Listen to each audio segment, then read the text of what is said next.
নমস্কার, শান্তন টিভির পর্দায় আপনাদের সকলকে স্বাগত। সাথে আছে দীপান্বিতা। চোখ রাখবো সংবাদে।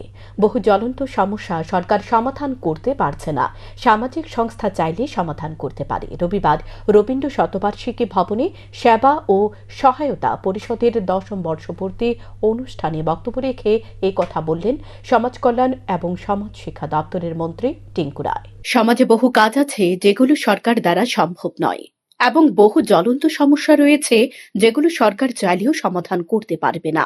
এগুলো একমাত্র সামাজিক সংস্থাগুলো সমাধান করতে পারবে, কারণ রাজ্যে 38% গর্ভবতী হয় 18 বছরের নিচে নাবালিকারা। এই ভয়াবহ সমস্যাটির ক্ষেত্রে ত্রিপুরা প্রথম সারিতে রয়েছে। এ বিষয়ে মহকুমা শাসকের কাছে তখনই ফোন আসে যখন মেয়েটি বিয়ের পিঁড়িতে বসে। তারপর প্রশাসনের পক্ষ থেকে বিয়েটা ভেঙে দেওয়া হলে লক্ষ্য করা যায় 10 থেকে 15 দিন পর আবার অন্য কোথাও গিয়ে 14 থেকে 15 বছর বয়সী মেয়েটির বিয়ে দেওয়া হচ্ছে। তাই এই সমস্যা সরকারের সমাধান করা সম্ভব নয়। সামাজিক সংস্থাগুলো চাইলেও এই সমস্যা নিরসনে ভূমিকা পালন করতে পারে। রবিবার সেবা ও সহায়তা পরিষদের 10ম বর্ষপূর্তি অনুষ্ঠানে বক্তব্য রেখে এই কথা বললেন সমাজ কল্যাণ ও সমাজ শিক্ষা দপ্তরের মন্ত্রী টিঙ্কু রায়। আয়োজিত বর্ষপূর্তি উপলক্ষে এক রক্তদান শিবির অনুষ্ঠিত হয় এদিন রবীন্দ্র শতবার্ষিকী ভবনে। আয়োজিত অনুষ্ঠানে এছাড়া উপস্থিত ছিলেন প্রাণী সম্পদ বিকাশ দপ্তরের মন্ত্রী সুধাংশু দাস এবং আগরতলা পৌর নিগমের মেয়র দীপক মজুমদার। উপস্থিত অতিথিরা প্রদীপ প্রজ্বলন করে অনুষ্ঠানের উদ্বোধন করেন। মন্ত্রী আরো বলেন, সামাজিক সংস্থাগুলোর বৃক্ষরোপণ এবং নেশামুক্ত ত্রিপুরা গড়ার জন্য দায়িত্ব রয়েছে।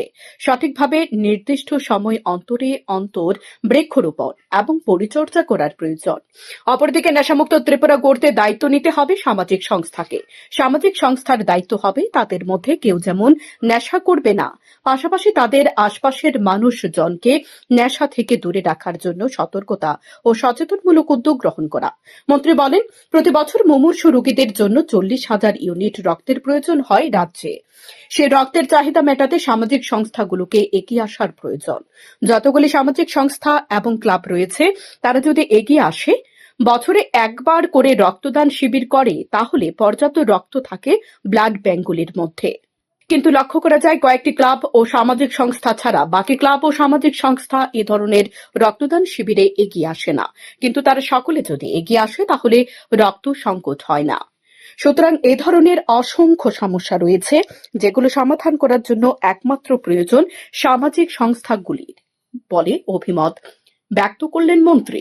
অনুষ্ঠানে বক্তব্য রেখে তিনি বলেন, সরকারকে উদ্যোগ নিতে হচ্ছে রাজ্যের প্রত্যেক জেলায় বৃদ্ধাশ্রম তৈরি করার। কিন্তু কেন বৃদ্ধাশ্রমে যেতে হচ্ছে বৃদ্ধ মা বাবাকে? তাই সামাজিক সংস্থাগুলো চাইলে পারে সমাজকে এভাবে তৈরি করতে যে একজন মা বাবাকে যাতে বৃদ্ধাশ্রমে যেতে না হয়, এমনটাই বললেন মন্ত্রী টিঙ্কু রায়। যে রাজ্যের উন্নয়ন হোক, মানুষের জীবন মান যেন আরো সহজ হয় সে নিয়ে সরকার কাজ করে। রাস্তা তৈরি করছে, কলেজ নির্মাণ করছে, মার্কেট তৈরি করছে, বড় বড় বিল্ডিং তৈরি হচ্ছে, পরিকাঠামো উন্নয়ন হচ্ছে, মানুষের যেন আরো সহজ হবে, চিকিৎসা ব্যবস্থা উন্নয়ন হচ্ছে। কিন্তু যে কাজগুলো সরকার করতে পারে না সেই কাজগুলো কিন্তু আমরা যখন সামাজিক সংস্থা তৈরি করি সেই কাজগুলো কিন্তু সামাজিক সংস্থা করতে পারে। এরকম অসংখ্য অগণিত কাজ আছে যেগুলো সরকারের দ্বারা সম্ভব নয়। আমি যেহেতু সোশ্যাল ওয়েলফেয়ার মন্ত্রী, সোশ্যাল এডুকেশন আমার কাছে রয়েছে, আমার কাছে এরকম কিছু সমস্যা রয়েছে যেগুলো জ্বলন্ত সমস্যা আমাদের, এগুলো কিন্তু সমাধান একমাত্র সামাজিক সংস্থাগুলো করতে পারে, আমরা চাইলেও করতে পারি না। আমাদের রাজ্যে প্রায় 38% গর্ভবতী হন আমাদের 18 বছরের নিচে যারা বালিকারা তারা। এটা কিন্তু ভয়াবহ একটা আমাদের জন্য, গোটা দেশের মধ্যে প্রথম সারিতে আমরা চলে এসেছি। এটা কি গভর্নমেন্ট তার সমাধান বার করতে পারবে? গভর্নমেন্ট মহকুমা শাসকের কাছে আসে, তখন ফোন আসে, বাচ্চার যখন অনিবাস বা বিয়ের আসনে বসলো তখন ফোন আসলো যে এরকম একটা বালিকা বিবাহ হচ্ছে 14 বছর বা 15 বছরে। সেখানে প্রশাসন গেল, সেদিন হয়তো বিয়েটা ভেঙে দিল বা তাদেরকে শেল্টার হোমে নিয়ে আসলো। কিন্তু এই বিয়েটা সেদিন হবে না, কিন্তু তার 1 সপ্তাহ পরে বা 10 দিন, 15 দিন, 20 দিন পরে আসাম অন্য কোনো প্রান্তে ওয়েস্ট বেঙ্গলে গিয়ে সেই বিয়েটা সম্পন্ন হচ্ছে। এর কারণে কি হচ্ছে, আমাদের এই এখনই একটা প্রোগ্রাম থেকে আসলে বাংলাদেশ প্রোগ্রাম, আমাদের রাজ্যে 70,000-এরও বেশি, 70 রাজ্য যেখানে 40 লাখ মানুষের বসবাস, এই 40 লাখ মানুষের বসবাসের রাজ্যে প্রায় 70,000 অধিক বাংলা ছেলে মেয়ে ভাই বোন রয়েছে।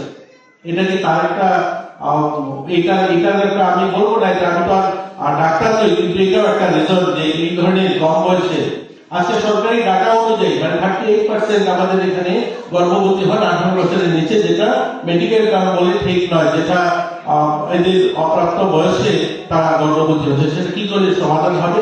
আমাদের এই সামাজিক সংস্থা যারা করি, আমরা যারা এনজিও বা অন্যান্য সংগঠন যারা করি, আমাদের সকলে মিলে তার জন্য কাজ করতে হবে। আমার পাশের বাড়ির মেয়েটা যেন 18 বছর আগে বিয়ে না হয়, আমার বোনটা যেন 18 বছর আগে বিয়ে না হয়, বা আমার বাড়ির কাজের মহিলার মেয়েটা যেন বিয়ে না হয়, তারা সরকার কার বাড়ি যাবে?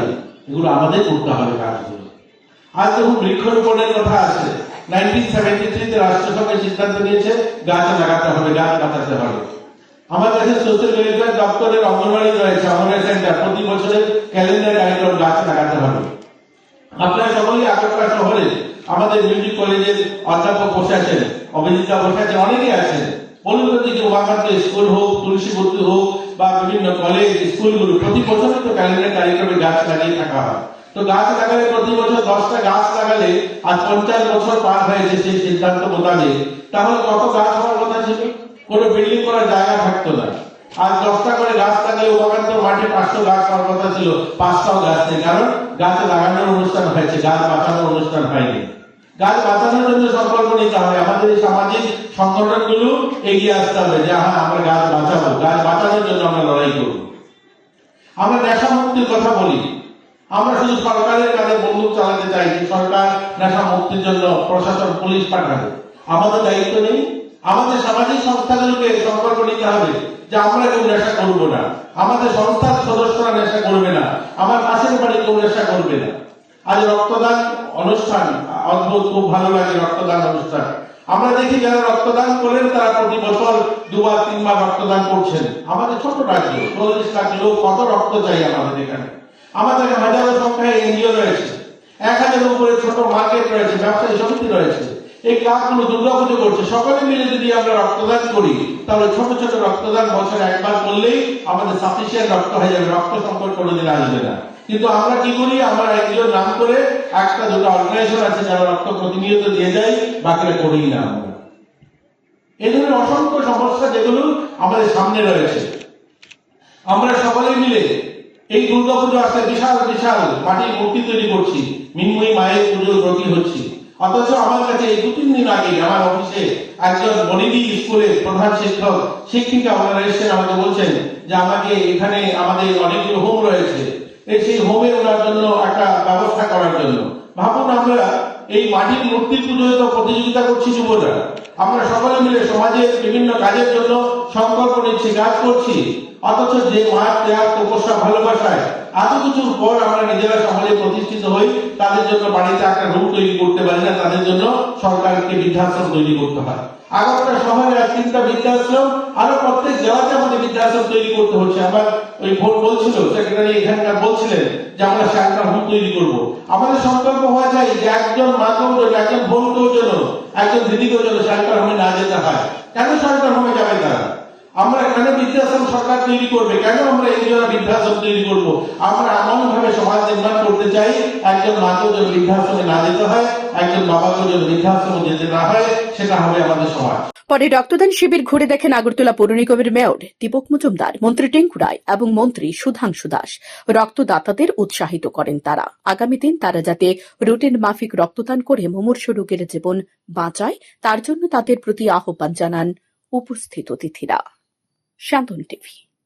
পলিটিক্যাল বদলির সম্পর্কে কর্মচারীদের সতর্ক করলেন মন্ত্রী সুধাংশু দাস। রবিবার রাজধানীর সুকান্ত একাডেমিতে ত্রিপুরা ভেটেনারি ডক্টরস অ্যাসোসিয়েশনের 10ম দ্বিবার্ষিক সাধারণ সভা অনুষ্ঠিত হয়। অনুষ্ঠানে এ বিষয়ে বিস্তারিত তুলে ধরেন তিনি। 2018 সালের পর রাজনৈতিক বদলি বন্ধ হয়েছে বলা মুশকিল। রবিবার এক অনুষ্ঠানের মধ্য দিয়ে সেই রাজনৈতিক বদলির অস্তিত্ব বর্তমান সুশাসন জমানায় রয়েছে সেটা প্রমাণ করে দিলেন মন্ত্রী সুধাংশু দাস। এবং সেটা মঞ্চে দাঁড়িয়ে গলা ফাটিয়ে তিনি চিৎকার করে বললেন, কর্মচারীদের উদ্দেশ্যে। এক প্রকারভাবে রাষ্ট্রবাদী হতে কর্মচারীদের সতর্ক করলেন তিনি। রবিবার রাজধানী সুকান্ত একাডেমিতে ত্রিপুরা ভেটেরিনারি ডক্টরস অ্যাসোসিয়েশনের 10ম দ্বিবার্ষিক সাধারণ সভা অনুষ্ঠিত হয়। অনুষ্ঠানে প্রদীপ প্রজ্বলন করে বার্ষিক সাধারণ সভার উদ্বোধন করেন প্রাণী সম্পদ বিকাশ দপ্তরের মন্ত্রী সুধাংশু দাস। সঙ্গে উপস্থিত ছিলেন বিধায়ক দীপক মজুমদার সহ সংগঠনের নেতৃত্বরা। দ্বিবার্ষিক সাধারণ সভায় আলোচনা করতে গিয়ে মন্ত্রী সুধাংশু দাস বললেন, সফলতা ও ব্যর্থতা একে অপরের পরিপূরক। ব্যর্থতা থেকে শিক্ষা নিতে হবে আর সফলতাকে এগিয়ে নিয়ে যেতে হবে। ব্যর্থতাকে মানতে হবে। চালাকি করে ব্যর্থতাকে ধামাচাপা দিয়ে দিলে হবে না। চালাকির দ্বারা কখনো মহৎ কাজ হয় না। মহৎ কাজের জন্য সকলকে দায়িত্ব নিতে হবে। সংগঠনের সদস্যদের উদ্দেশ্যে বলেন, নেতা কোনো সময় 100% মানুষের পছন্দের হয় না, কিন্তু নেতাকে 80% মানুষের পছন্দের হতে হবে। কোন নেতা যদি 60% সদস্যের পছন্দ না হয়, তাহলে সে নেতাকে পরিবর্তন করতে হবে। তিনি আরো বলেন, যদি কোনো পলিটিক্যাল ভাবে বদলি হয়, তাহলে সেটা অ্যাসোসিয়েশনের চোখে দেখা হবে না। সে বদলি দেখা হবে কর্মচারীর এলাকার বুথ সভাপতির চোখে, এবং সে বুথ সভাপতি নির্ধারণ করে দেবে কে বিজেপি কে সিপিআইএম। কারণ বুথ সভাপতি বলতে পারবে নির্বাচনের সময় সেই কর্মচারীর বাড়িতে যাওয়ার পর কি বলা হয়েছিল। তিনি আরো বলেন, তিনি চান সরকার যে কাজ দপ্তরের আধিকারিক এবং কর্মচারীদের দিয়েছে সেটা যাতে সঠিকভাবে মনে প্রাণে পালন করে তারা, কিন্তু চায় না বিচারধারা ব্যক্তিগতভাবে গ্রহণ করলে সেটা মেনে নেওয়া হবে না বলে কর্মচারীদের উদ্দেশ্যে জানিয়ে দেন তিনি। আরো বলেন, এতদিন রাজ্যের ব্যক্তির স্বার্থে রাজনীতি হয়েছে, আর যারা ব্যক্তির সাথে রাজনীতি করেছে তারা দেশের ক্ষতি পর্যন্ত করতে রাজি। আরো বলেন, এমন বিচারধারা সমর্থন করার প্রয়োজন নেই যে বিচারধারা দেশের সনাতন ধর্মকে সমর্থন না করে জজ সরোজকে সমর্থন করে। জজ সরোজ চায় কাশ্মীরকে পাকিস্তান করে দিতে। তিনি আজ দেশের বিরোধী দলনেতা রাহুল গান্ধীর অ্যাডভাইজার, এবং এমন বিচারধারা সমর্থন করার প্রয়োজন নেই যারা ভারতের ভ্যাকসিনকে সমর্থন না করে চীনের ভ্যাকসিনকে সমর্থন করে। এভাবে এদিন বিরোধীদের সমালোচনা করলেন তিনি। অনেক ডক্টরকে হুমকি দেয়, আপনি যদি আমার কথা না শুনেন তাহলে আপনাকে ট্রান্সফার করে দেবো সাউথে, কেউ কেউ বলে আপনাকে ট্রান্সফার করে দেবো নর্থে। তো আমি বলবো ট্রান্সফার পলিসি এগুলি আলাদা বিষয়। আর যদি মনে করেন, এটা আপনাদের সবার জানা উচিত, এটা আমি অ্যাসোসিয়েশনের এক্সিস্টিং অ্যাসোসিয়েশনের সামনেও বলে যেতে চাই, যদি মনে করুন যে কোনো ট্রান্সফার পলিটিক্যালি হবে, তাহলে পলিটিক্যাল ট্রান্সফার আমি অ্যাসোসিয়েশনের চোখে দেখবো না, আমি দেখবো আমার বুথের বুথ প্রেসিডেন্টের চোখে, যে কে বিজেপি কে সিপিএম, যদি if it is political transfer. কারণ আগরতলাতে বসা লোক, সে জানে না ওই এলাকাতে কে সরকারের পক্ষে কে সরকারের বিপক্ষে, কে রাষ্ট্রবাদকে প্রচার করে কে রাষ্ট্রদ্রোহের সাথে থাকে, কারা দেশপ্রেমকে সহায়তা করে, কারা চায়না বিচারধারাকে সহায়তা করে। এটা তো আপনি বলতে পারবেন না আগরতলা শহরে বসে, এটা বলতে পারবে আমার বুথ সভাপতি যখন তার বাড়িতে যায় নির্বাচনের সময়, দাদা আমরা এসেছিলাম আপনার বাড়িতে, তখন সে কি রিপ্লাই দিয়েছে, তখন জানতে পারবো আমরা তার মানে ইচ্ছা কি বা সদিচ্ছা কি।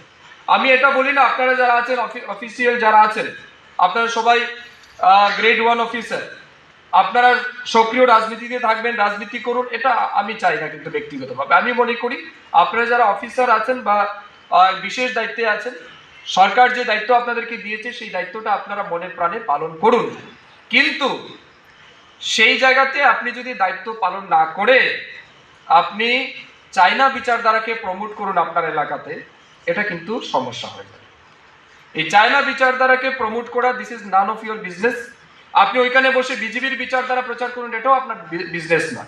আমি বলবো আপনাকে ডিপার্টমেন্ট যা কাজ দিচ্ছে, সরকার থেকে যে বিষয় নিয়ে আপনাকে বলা হয়েছে এই বিষয়গুলি ইমপ্লিমেন্ট করার জন্য আপনার সদিচ্ছা থাকা উচিত। আর পলিটিক্যাল আইডিওলজি, এটা দেখুন, এটা তো অনেক বড় বিষয়। আমি ছোট্ট একটা উদাহরণ দিয়ে আমার বক্তব্য শেষ করে আমি যাব। যদি আপনারা পলিটিক্সের কথা বলেন, আজকের দিনে যে রাজনীতিটি আমরা দেখছি, এখানে বেশিরভাগ রাজনৈতিক প্রেক্ষাপট আমরা দেখছি নীতি এবং আদর্শহীনের রাজনীতি। যে নীতি এবং আদর্শহীন রাজনীতি শুধুমাত্র ব্যক্তির স্বার্থের জন্য, ব্যক্তির ডেভেলপমেন্টের জন্য তারা দেশের পর্যন্ত ক্ষতি করতে রাজি।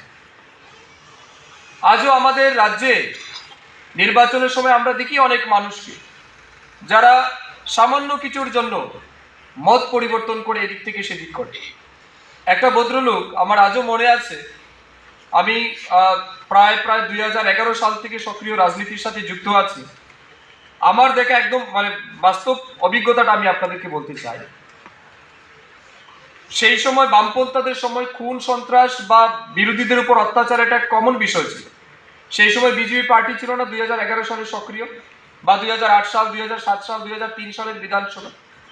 দেখা গেছে আমার পাশাপাশি গ্রামের এক ভদ্রলোক, এই ভদ্রলোক সেই সময় কংগ্রেস দল করতো, সিপিএম বিরোধী কংগ্রেস দল করতো, ডে লেবার মানুষ, কিন্তু বুকে কিন্তু ইন্দিরা গান্ধী, রাজীব গান্ধী কিংবা মহাত্মা গান্ধীর বিচারধারা বহন করে লোকটা প্রতিনিয়ত বামপন্থীদের বিরোধ করত। তার পাশের বাড়ি তারই আত্মীয় একজন বামপন্থী প্রধান, সে বারবার তাকে রিকোয়েস্ট করেছে, আপনি এক কাজ করুন, আপনি আমাদের দলে আসুন, আপনার তো গড়টা একদম জীর্ণ শীর্ণ ভাঙা গড়, আমি আপনাকে একটা গড় দিয়ে দেবো সরকারকে বলে। সে বলছে, না না, আমার সরকারের গড় দরকার নেই, আমি যে বিচারধারা বিশ্বাস করি বিচারধারা আমি পরিবর্তন করব। ত্রিপুরা ভেটেরিনারি ডক্টরস অ্যাসোসিয়েশনের দ্বিবার্ষিক সাধারণ সভায় সমগ্র রাজ্য থেকে সংগঠনের প্রতিনিধিরা অংশগ্রহণ করে। শান্তন টিভি। গণমুক্তি পরিষদের কেন্দ্রীয় কমিটি সিদ্ধান্ত গ্রহণ করেছে আগামী 11 জানুয়ারি রাজভবনে অভিযান করে দুপুর 12টা থেকে 3টে পর্যন্ত ধর্ণা করবে। তারপর রাজ্যপাল ইন্দ্রসেনা রেড্ডি নাল্লুর কাছে জনজাতিদের বিভিন্ন সমস্যার সমাধানের জন্য দাবি সনদ দেওয়া হবে। রবিবার সিপিআইএম রাজ্য কার্যালয়ে সাংবাদিক সম্মেলন করে একথা জানান ত্রিপুরা রাজ্য উপজাতি গণমুক্তি পরিষদের নেতা তথা নরেশ জমাতিয়া। রাজ্যের জনজাতি অংশের মানুষের বিভিন্ন সমস্যা নিয়ে গণমুক্তি পরিষদের কেন্দ্রীয় কমিটি সিদ্ধান্ত গ্রহণ করেছে আগামী 11 জানুয়ারি রাজভবনে অভিযান করে দুপুর 12টা থেকে 3টা পর্যন্ত ধর্ণা করবে। তারপর রাজ্যপাল ইন্দ্রসেনা রেড্ডি নাল্লুর কাছে জনজাতিদের বিভিন্ন সমস্যার সমাধানের জন্য দাবি সনদ দেওয়া হবে। রবিবার সিপিআইএম রাজ্য কার্যালয়ে সাংবাদিক সম্মেলন করে এই কথা জানান ত্রিপুরা রাজ্য উপজাতি গণমুক্তি পরিষদের নেতা তথা নরেশ জমাতিয়া। এই কর্মসূচি সর্বভারতীয় আদিবাসী অধিকার রাষ্ট্রীয় মঞ্চের অংশ, কারণ সর্বভারতীয় স্তরে সিদ্ধান্ত নেওয়া হয়েছে উপজাতি অংশের যুবক যুবতীদের কর্মক্ষেত্রে যে বঞ্চনা করা হচ্ছে তার নিরিখে দাবি তোলার। কেন্দ্র এবং রাজ্য সরকারের বিভিন্ন চাকরি সহ কর্পোরেট সংস্থাগুলো এবং আউটসোর্সিং এর মাধ্যমে যে নিয়োগ প্রক্রিয়া হয় সেগুলোর মাধ্যমেও যাতে উপজাতি অংশের যুবক যুবতীদের সংরক্ষণের ব্যবস্থা গুরুত্ব দেওয়া হয়। কারণ সবচেয়ে আশ্চর্যকর বিষয় হল সরকারের কাছে সংরক্ষণ ব্যবস্থা নিয়ে তথ্য চাওয়া হলেও সরকার সঠিক তথ্য দিচ্ছে না। তাই জানুয়ারি এবং ফেব্রুয়ারি 2 মাস সারা দেশব্যাপী আন্দোলন সংগঠিত করার সিদ্ধান্ত নিয়ে রাজ্যপালের কাছে দাবি সনদ তুলে দেওয়ার সিদ্ধান্ত নেওয়া হয়েছে। এর অঙ্গ হিসেবে এই কর্মসূচি গ্রহণ করা হয়েছে। একই সাথে স্থানীয় কিছু সমস্যা দাবি সনদে যুক্ত হবে বলে জানিয়েছেন তিনি। গণমুক্তি পরিষদের কেন্দ্রীয় কমিটি সিদ্ধান্ত গ্রহণ করেছে আগামী 11 জানুয়ারি রাজভবনে অভিযান করে ধর্ণা করে 12টা থেকে 3টা পর্যন্ত ধর্ণা হবে। কতগুলি ট্রাইবেলদের সমস্যা সংক্রান্ত ইস্যু নিয়ে এবং হিজ এক্সিলেন্সি গভর্নর অফ ত্রিপুরার কাছে আমরা আমাদের চার্টার অফ ডিমান্ড সম্বলিত মেমোরেন্ডাম অর্পণ করব। এই গণধর্ণা ডেপুটেশন রাজভবনে এই সিদ্ধান্ত শুধু আমাদের ত্রিপুরা রাজ্যের গণমুক্তি পরিষদের সিদ্ধান্তই শুধু না, এটা সর্বভারতীয় আদিবাসী অধিকার রাষ্ট্রীয় মঞ্চ তার সিদ্ধান্তের অংশ।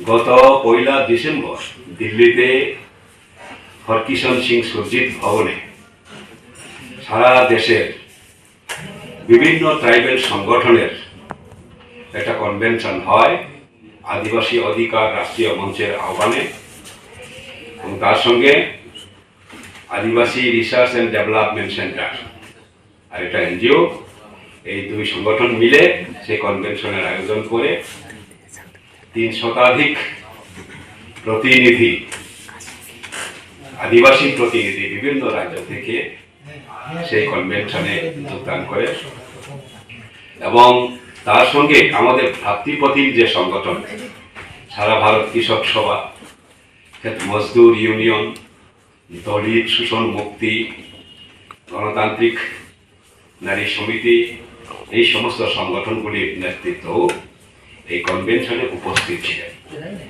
কনভেনশনের প্রধান বিষয়বস্তু হল এই বিজেপির নেতৃত্বাধীন এনডিএ শাসনে, প্রধানমন্ত্রী নরেন্দ্র মোদীদের শাসনে আমাদের দেশের এবং রাজ্যের উপজাতিদের কর্মক্ষেত্রে, চাকুরিতে সুযোগ থেকে বঞ্চিত করা হচ্ছে।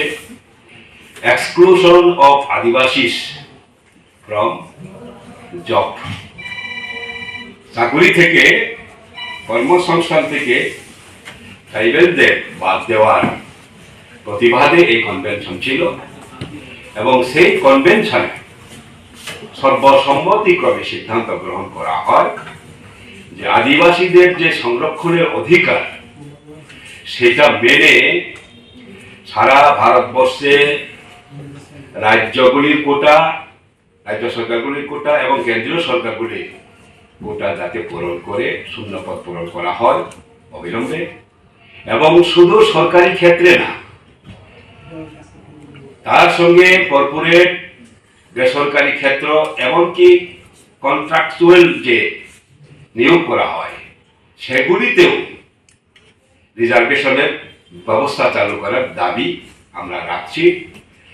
এবং আশ্চর্যের বিষয়, এখন পর্যন্ত স্বাধীনতার এত বছর পরেও যে মাত্র 8% কেন্দ্রীয় দপ্তরগুলিতে ট্রাইবেলদের রিজার্ভেশন করার কথা, তার অর্ধেকও এখনো পূরণ হয় নাই।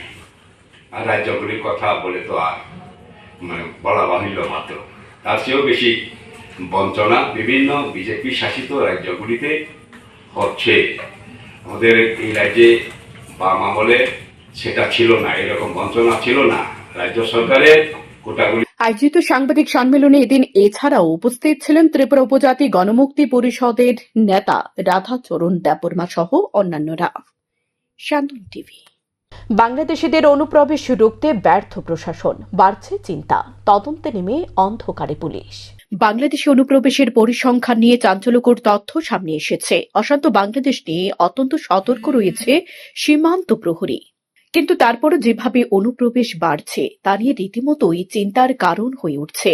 আগরতলা সরকারি রেল পুলিশ থানার তথ্য অনুযায়ী লক্ষ্য করা গেছে, গত আগস্ট থেকে 24 ডিসেম্বর পর্যন্ত আগরতলা সরকারি রেল পুলিশ থানার পুলিশ 87 জন বাংলাদেশি, 10 জন রোহিঙ্গা এবং 28 জন দালালকে গ্রেপ্তার করেছে। পুলিশ মামলা নিয়েছে 25টি। বাকিগুলি চার্জশিট হয়েছে বলে তথ্য দিলেন আগরতলা জিআরপি থানার ওসি। তিনি বলেন, যারা বাংলাদেশে আটক হচ্ছে তাদের মধ্যে 60% মহিলা এবং 40% পুরুষ। তাদের অনুপ্রবেশের জন্য কাজ করছে দালাল চক্র। দুদেশের দালালদের হাত ধরে তারা সীমান্ত ডিঙ্গিয়ে ভারতের ভূখণ্ডে পা রাখছে। পুলিশের জিজ্ঞাসাবাদে তারা স্বীকার করেছে, কাজের সন্ধানে তারা ভারতে আসছে। তার অধিকাংশ রেল দিয়ে রাজ্যের বাইরে যাওয়ার চেষ্টা করছে। পুলিশ গোপন খবর মারফত এবং সন্দেহজনকভাবে রেল স্টেশন ও আগরতলা সহ রাজ্যের বিভিন্ন মহকুমা থেকে তাদের আটক করছে। এদিকে তিনি আরো জানান, গোপন খবরের ভিত্তিতে শনিবার বিলুনিয়া মহকুমার পাইখোলা বাজার থেকে এক দালালকে গ্রেপ্তার করেছে পুলিশ। গোয়েন্দা বাহিনী এবং বিএসএফ এর সহযোগিতায় অভিযুক্ত দালালকে পুলিশ দীর্ঘ প্রচেষ্টায় গ্রেপ্তার করতে সাফল্য হয়েছে। তার নাম রাজীব দাস, বাড়ি পাইখোলা দক্ষিণ মান্দারিয়া এলাকায়। সে দীর্ঘদিন ধরে মানব পাচারের সাথে জড়িত। পুলিশ তাকে বহুবার জাল পেতে গ্রেপ্তার করতে পারেনি। এবার তাকে গ্রেপ্তার করতে সক্ষম হয়েছে পুলিশ। তার বিরুদ্ধে নির্দিষ্ট ধারা অনুযায়ী মামলা হাতে নিয়ে তদন্ত শুরু করেছে বলে জানা গেছে জিআরপি থানার ওসির কাছ থেকে। আমাদের আগরতলা জিআরপি থানাতে 1 আগস্ট থেকে 24 ডিসেম্বর পর্যন্ত আমরা যে একটা কাউন্ট করেছি, এখানে টোটাল 87 জন বাংলাদেশি নাগরিক এবং 10 জন রোহিঙ্গা আছেন, যারা বাংলাদেশ থেকে এসেছেন উইদাউট পাসপোর্ট বা কোনো রকম ডকুমেন্ট ছাড়া, এবং যাদের সাহায্যে তারা এখানে আগরতলা পর্যন্ত এসেছে। এরকম আমরা 28 জন ভারতীয় দালালকে আমরা গ্রেপ্তার করতে সক্ষম হয়েছি এবং প্রত্যেকে আমরা আগরতলা মহান আদালতে প্রেরণ করেছি এবং এখন তারা জেলখানাতে আছে বিভিন্ন এই পর্যন্ত কয়টি কেস রেজিস্ট্রিত হয়েছে আপনাদের? 1 অগস্ট থেকে 24 ডিসেম্বর পর্যন্ত আমরা এরকম প্রায় 25টি মামলা নিয়েছি আমাদের আগরতলা জিআরপি থানা। বর্তমানে সবগুলি তদন্ত চলছে এবং কিছু চার্জশিটও হয়েছে এবং যেগুলি বাকি আছে এগুলি তদন্ত চলছে। স্যার, একটা বিষয়, যে বাংলাদেশিগুলিদেরকে আপনারা আটক করছেন তাদেরকে জিজ্ঞাসাবাদে প্রাথমিক তথ্য অনুযায়ী কি স্বীকারোক্তি করছে ওরা? হ্যাঁ, প্রাথমিকভাবে তো তারা এটাই বলছে যে যে তারা এখানে কাজ করার সুবিধাতেই মানে এখানে আসা আর কি, প্রিলিমিনারি তারা যা বলছে আর কি। তো আমরা এই বিষয়ে ছাড়াও আমরাও মানে তাদের দফায় দফায় ইন্টারোগেশন করেছি এবং করছি, এখন রীতিমতো করছি। তো এমন কিছু কিছু ব্যাপার আছে, মানে কিছু কিছু আবার এমনও আছে যে তাদেরও কোনো আত্মীয় স্বজন এখানেও আছে, কলকাতা, মুম্বাই, বেঙ্গালুরু এরকম আছে বলছে, কিন্তু তারাও সঠিকভাবে বলতে পারে না যে এক্সাক্ট ওই জায়গাতে। তো আমরা ওইগুলি যে আমাদের তাদের কাছ থেকে যেই মানে আত্মীয় স্বজন বা ওইরকম রিলেটিভ আছে, আমরা আমাদের যে উদ্যোতন কর্তৃপক্ষ আছে আমরা ওনাদেরকে প্রেরণ করি, মানে যাতে এটা ওভারঅল মানে ইন্ডিয়া বেসিস এটা দেখা হয় আর কি, ব্যাপারটা আসলে কি। আচ্ছা, যারা প্রবেশ করছে এর মধ্যে মহিলা পুরুষের রেশিওর মধ্যে কারা মহিলা বেশি না পুরুষ? এটা 50-50 না, তবে মহিলার বাঘটা একটু বেশি আমার যা মনে হচ্ছে আর কি, মানে মানে 60-40 এরকম হবে আর কি। যাই হোক, চিন্তা বাড়িয়েছে মানব পাচার। প্রশ্ন, কার দুর্বলতায় এত পরিসংখ্যানে রাজ্যে বাংলাদেশি ও রোহিঙ্গার অনুপ্রবেশ ঘটছে? সীমান্তে যদি কঠোর নিরাপত্তার ব্যবস্থা থাকে তাহলে বাংলাদেশি নাগরিকদের বিচরণ ভূমি হয়ে উঠছে ত্রিপুরা। তবে যতদূর জানা যায়, পুলিশ যাদের গ্রেপ্তার করেছে তাদের মধ্যে অনেকের কাছে আবার ভারতের ভুয়া নথিপত্র রয়েছে। বিশেষ করে যেসব মানব পাচারকারী পুলিশের জালে রয়েছে তাদের জিজ্ঞাসাবাদ করে বাকি মানব পাচারকারীদের এবং গোটা গ্যাংকে কেন পুলিশ জালে তুলছে না? কারণ বাংলাদেশে বর্তমানে ভারত নিয়ে যে মনোভাব সৃষ্টি হয়ে আছে, সে সমস্যাগুলোর মদতদাতা যদি ভারতের ভূখণ্ডে প্রবেশ করে অশান্ত করার চেষ্টা করে তাহলে এর জবাব কে দেবে? সুতরাং প্রশাসনের ব্যর্থতা এবং সরকারের চরম গাফিলতির কারণে রাজ্যে অনুপ্রবেশ বাড়ছে বলে মনে করছে সচেতন মহল। শান্তন টিভি। রবিবার অল ত্রিপুরা ব্লাইন্ড কমিটির উদ্যোগে ব্রেল পদ্ধতির আবিষ্কারক মহামতি লুই ব্রেলের 216তম জন্মজয়ন্তী পালন করা হয়। মহামতি লুই ব্রেলের 216তম জন্মজয়ন্তী উপলক্ষে এদিন এক মনোজ্ঞ সাংস্কৃতিক অনুষ্ঠান ও কৃতি সংবর্ধনা আয়োজন করা হয় আগরতলা প্রেস ক্লাবে। অনুষ্ঠানে উদ্বোধন করেন সমাজ কল্যাণ ও সমাজ শিক্ষা দপ্তরের মন্ত্রী টিঙ্কু রায়। উপস্থিত ছিলেন পশ্চিম ত্রিপুরা জেলা পরিষদের সভাধিপতি বলয় গোস্বামী, ত্রিপুরা স্পোর্টস কাউন্সিলের সচিব সুকান্ত ঘোষ, আগরতলা প্রেস ক্লাবের প্রাক্তন সম্পাদক প্রণব সরকার সহ অন্যান্যরা। এদিন অনুষ্ঠানে 2 জন কৃতি খেলোয়াড়কে সংবর্ধনা প্রদান করা হয়। পাশাপাশি মাধ্যমিক ও উচ্চ মাধ্যমিকে কৃতীদের সংবর্ধনা প্রদান করা হয়। অনুষ্ঠানে বক্তব্য রাখতে গিয়ে মন্ত্রী টিঙ্কু রায় বলেন, দিব্যাঙ্গ ভাই বোনেরা যেন সাধারণ বাচ্চাদের ন্যায় জীবন অতিবাহিত করতে পারে সে চেষ্টা করে যাচ্ছে সমাজ কল্যাণ ও সমাজ শিক্ষা দপ্তর। ত্রিপুরা রাজ্যে দিব্যাঙ্গদের 2000 টাকা করে ভাতা দেওয়া হয়। বিপিএল কিংবা এপিএল যারাই 60% দিব্যাঙ্গ তাদেরকে ত্রিপুরা রাজ্যে ভাতা প্রদান করা হচ্ছে। সম্প্রতি 3000 দিব্যাঙ্গকে একসাথে ভাতা প্রদানের অনুমোদন দেওয়া হয়েছে। ইংরেজি নতুন বছর শুরু হয়েছে, এই বছর সকলের ভালো যাক ঈশ্বরের কাছে প্রার্থনা করি। আমরা যেন সকলে ভালো থাকি, সবাই যেন সুস্বাস্থ্য থাকি, ঈশ্বর যেন আমাদেরকে ভালো রাখেন। বলছিলেন আমাদের মাননীয় লায়ন্স ক্লাবের সভাপতি বলছিলেন যে আমাদের এখানে এই ধরনের দিব্যাঙ্গ ভাই বোনদের জন্য একটা যদি গ্রাউন্ড তৈরি করা যায়। অলরেডি আমরা এটা নিয়ে পরিকল্পনা করে আমরা কেন্দ্র সরকারের কাছে এরকম একটা স্কিম পাঠিয়েছি। আমাদের অধিকর্তা বসে আছে, আমাদের একবার না 2-3বার এটা নিয়ে মিটিং হয়েছে যে দিব্যাঙ্গ ভাই বোনরা যেন থাকতে পারে, তাদের জন্য একটা ভালো পরিকাঠামো, একটা পরিসরে থাকার ব্যবস্থা, খেলাধুলার ব্যবস্থা, সেখানে কোচ তাদের মতো করে তারা যেন সেখানে প্রশিক্ষণ নিতে পারে, এর জন্য সরকারের প্রয়াস রয়েছে। এগুলো আমরা করছি, আমাদের সরকার সেই এটা নিয়ে ভাবনা রয়েছে।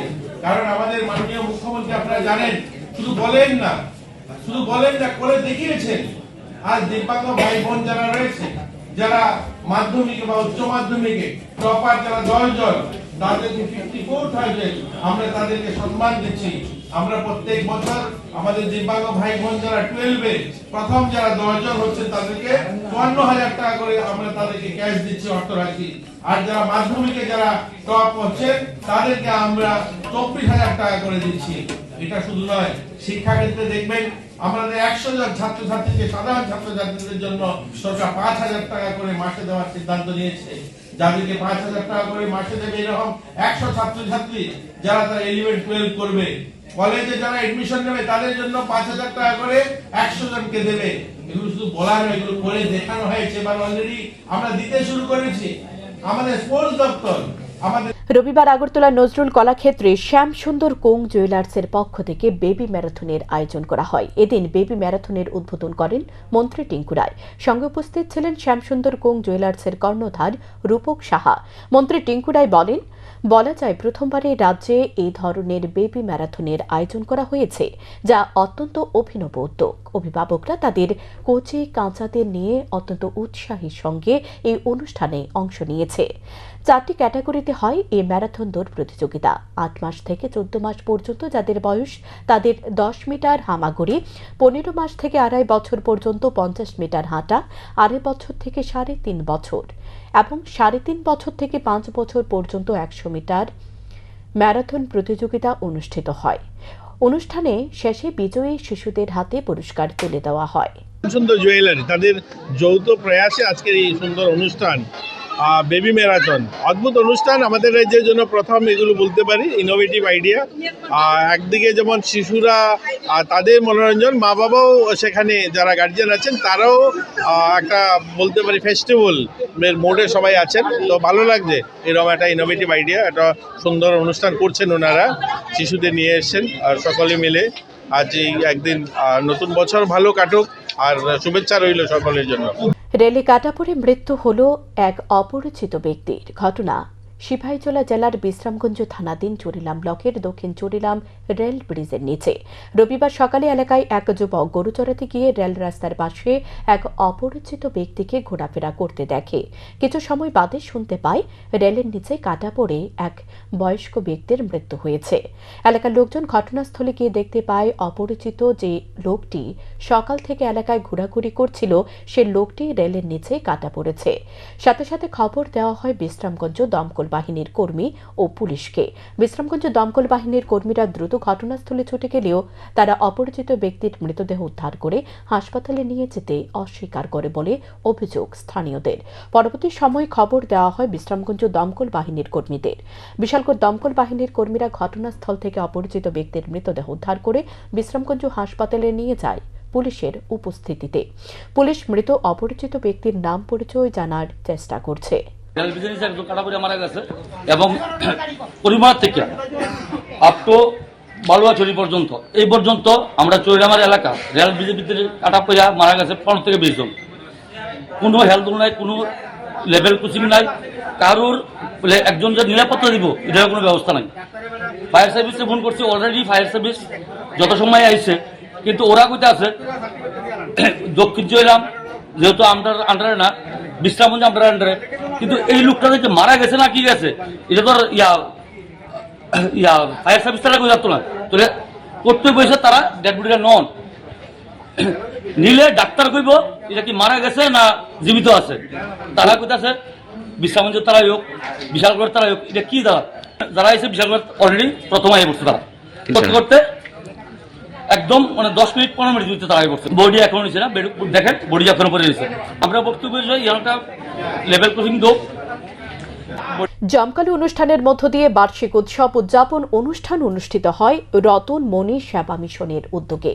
লংতরা ভ্যালি মহকুমার হুকুতুই সাই রতনমণি সেবা মিশনের স্কুল প্রাঙ্গণে প্রদীপ প্রজ্বলনের মাধ্যমে অনুষ্ঠানের উদ্বোধন করেন করমছড়া কেন্দ্রের বিধায়ক পল দাংশো।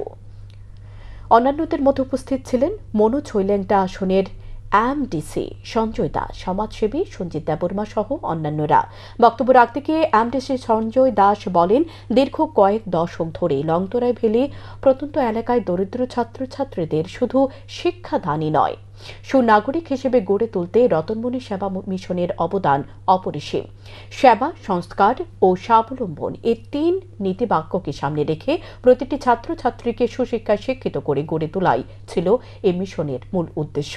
সঞ্জয়বাবু নিজের ব্যক্তিগত তরফ থেকে রতনমণি সেবা মিশনের উন্নয়ন তহবিলে 30,000 টাকা দান করেন। আমাদের এলাকার অভিভাবক যারা আজকে আমাদের মধ্যে নেই, হেমন্তবাসী ত্রিপুরা, স্বর্গীয় কেশববাসী ত্রিপুরা এবং শ্যামাচরণ ত্রিপুরা। আমার সৌভাগ্য এই তিনজন মহান নেতৃত্বের সান্নিধ্য আমি পেয়েছিলাম।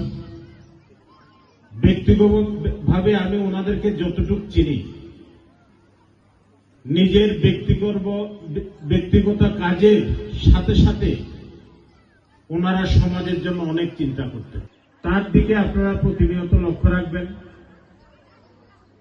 আমরা যতটুকু পারি, আমাদের ক্ষমতার মধ্যে যতটুকু আছে, আমরা সহযোগিতার হাত বাড়ানোর চেষ্টা করব এবং আপনাদের নেতৃত্বে বা আপনাদের পরিচালনায় এই স্কুলের যারা দুর্গম এলাকা এবং পিতৃমাতৃহীন বাচ্চারা পর্যন্ত এই স্কুলে আপনারা পড়াশোনা করাচ্ছেন, তার জন্য এবং তাদেরকে সুশিক্ষা দিয়ে, উন্নত মানের চিকিৎসা দিয়ে। প্রয়াত হলেন কমলপুর ব্লক কংগ্রেসের প্রাক্তন সভাপতি তথা কমলপুরের প্রবীণ নাগরিক গোপেন্দ্র চন্দ্র বিশ্বাস। মৃত্যুকালে উনার বয়স হয়েছিল 89 বছর। তিনি দীর্ঘদিন কমলপুর 45 নং ব্লক কংগ্রেসের সভাপতি ছিলেন। তিনি দীর্ঘদিন শারীরিক অসুস্থ ছিলেন। আজ ওনার শারীরিক অবস্থার অবনতি হলে তাঁকে কমলপুর বিএসএম হাসপাতালে নিয়ে যাওয়া হয়। সেখানে তিনি শেষ নিঃশ্বাস ত্যাগ করেন। মৃত্যুকালে তিনি পুত্র, পুত্রবধূ, নাতি নাতনি সহ বহু আত্মীয় স্বজন রেখে গেছেন। তবে তিনি একজন সৎ ও অমায়িক মানুষ ছিলেন। তার মৃত্যুতে গভীর শোক প্রকাশ করেছেন বিধায়ক মনোজ কান্তি দেব। নাগরিককে হারালাম, কমলপুরবাসী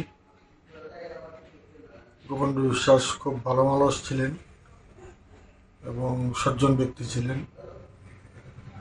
উনি সত্যি কমলপুরের মানুষ মর্মাহত, শোকাহত।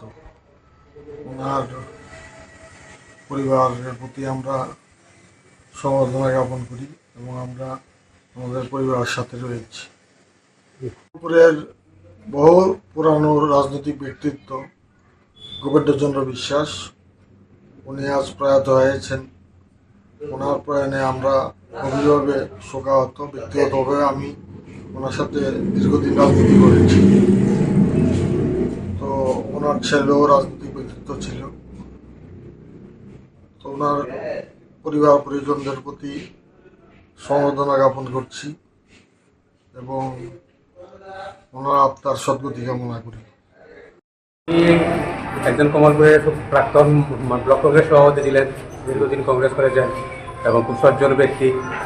সবাই তাকে খুব ভালোবাসত। ওনার নাম কি? ওনার নাম গোপেন্দ্রচন্দ্র বিশ্বাস। বয়স কত হলো? বয়স অনুমানিক 88-89 হবে। রবিবার কমলপুরের হালহালির কালীপদ চৌধুরীর স্মৃতিতে এক বংশীয়াক প্রতিযোগিতার আয়োজন করা হয়। পাশাপাশি ছবি প্রদর্শনী হয়। এ বিষয়ে স্বর্গীয় কালীপদ চৌধুরীর ছেলে স্বপন চৌধুরী জানান, কালীপদ চৌধুরীর স্মৃতিতে গত বছর থেকে এই অঙ্কন প্রতিযোগিতা শুরু করেছিলেন।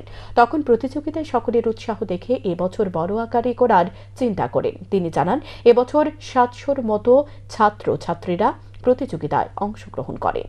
নাম স্বপন চৌধুরী, আমি পেশায় একজন চিকিৎসক। আমি হালালির ছেলে, জন্ম বড় হওয়া এখানেই, কিন্তু কর্মসূত্রে আমি এখন ইউএসএতে থাকি, বহু বছর হয়ে গেল। এই যে প্রতিযোগিতাটি কালীপদ চৌধুরী স্মৃতি অঙ্কন প্রতিযোগিতা বা Kalipada Chowdhury Memorial painting competition, এটা আমার বাবার স্মৃতিতে। আমার বাবা স্বর্গীয় কালীপদ চৌধুরী এই এলাকার একজন স্বনামধন্য নাগরিক ছিলেন, প্রত্যেকেই ওনাকে চিনতেন। তো আমি আমার মায়ের স্মৃতিতে অ্যাকচুয়ালি একটা ফটোগ্রাফি কম্পিটিশন চালাই আগরতলাতে। এটা এখন ইন্টারন্যাশনালি চলেছে। এইবার আমরা 50-এর উপরে দেশ থেকে পেয়েছি। সেই এডিশন হিসাবে আমরা ভেবেছিলাম যে আমাদের বাবার স্মৃতিতেও একটা কিছু করা উচিত। আর এইখানে গ্রামের ছেলে মেয়েরা তো কোনো সুযোগ সুবিধা বেশি পায় না, তাই গত বছর আমি এবং অবশ্যই আমার পেছনে আমার স্ত্রী জবা চৌধুরী, যার সক্রিয় সহযোগিতা ছাড়া আমি অনেক কিছুই করতে পারতাম না, সেও আমাকে উৎসাহ দিল। ভাইদের সঙ্গে কথা বলে আমি শুরু করলাম বাবার নামে, যে একটা পেইন্টিং কম্পিটিশন, যেটা গত বছর আমরা শুরু করেছি। জাস্ট আমরা কি হবে দেখার জন্য শুরু করেছিলাম, কিন্তু গত বছরই আমরা প্রায় 200 ক্যান্ডিডেট দেখেছিলাম এসেছে, এবং এই সাড়াটা আমাকে এত এফেক্ট করেছিল যে আমি ভাবলাম যে না, এবার আমরা একটু বড় করে করব। তাই আমরা একটু অ্যানাউন্স করেছিলাম। বিশ্ব হিন্দু পরিষদ ও বজরং দলের পক্ষ থেকে কমলপুর কলেজ মাঠে জেলাভিত্তিক কাবাডি খেলার আয়োজন করা হয়। এই খেলায় জেলা থেকে মোট 9টি দল অংশগ্রহণ করে। খেলো কাবাডি ও সাহসী খেলার মূল উদ্দেশ্য হল রাজ্যের ছাত্র ও যুব সমাজ দিন দিন আত্মকেন্দ্রিক হয়ে উঠছে, পাশাপাশি বিভিন্ন সর্বনাশা নেশার প্রতি আকৃষ্ট হচ্ছে। এই সমস্ত দিক থেকে ছাত্র ও যুব সমাজ যাতে খেলা ও শরীর চর্চার দিকে আকৃষ্ট হয়, তারা যাতে দেশের কাজে নিবেদিত প্রাণ হয়, তার জন্যই এই খেলা, যারা সারা রাজ্যে অনুষ্ঠিত হচ্ছে এবং আগামী 25শে জানুয়ারি আগরতলায় রাজ্যভিত্তিক প্রতিযোগিতার মধ্য দিয়ে সমাপ্ত হবে। উপস্থিত ছিলেন বজরং দলের রাজ্য সংযোজক টুটু সাহা।